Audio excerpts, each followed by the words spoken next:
Сүүлийн жилүүдэд Улаанбаатар хотын иргэн тойрны болоод хотын төвийн автозамуудыг шинжлэх, өргөсгөх, бүр шинээр тавих ажлууд маш эрчимтэй хийгдэж байгаа. Гисэн хэдий ч эдгээр замуудын насжилт болоод чанарын хувьд нэлээд дутмаг байдаг гэдэг нь нууц биш. Замын стандартын дагуу өнгө асфальт нь 4-6 орчим сантиметр байдаг гэсэн боловч одоогийн байдлаар та бүхэн сая харсан бах асаагуурны өргөнтөө энэ тэнцүү яг өнгө асфальт байгаа юм аа. За суур асфальт бетон гүчлэлт нь 6 см зузаантай, өнгө асфальт гүчлэлт нь 4 см гүчлэлттэй, нийтдээ 10 см-ийн зузаан.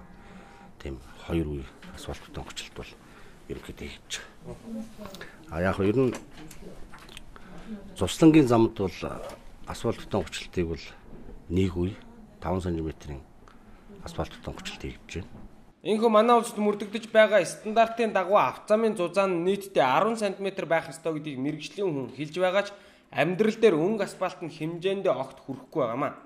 Улсын төсвийн хөрөнгөөр баригдсан замын эвдрэл гэмтлийг 2 жил, тусламж зээлээр баригдсан замын эвдрэл гэмтлийг 3 жилийн турш гүйцэтгэгч компани хариуцдаг байна.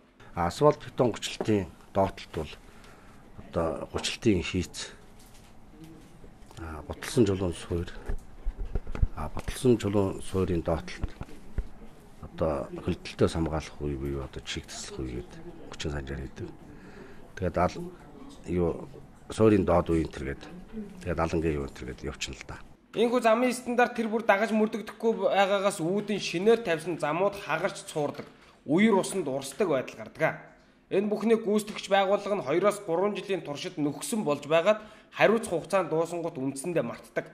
Тиймээс цаашид дээрх стандартыг дагаж мөрдүүлэх тал дээр илүүтэй анхаарах нь чухал юм аа.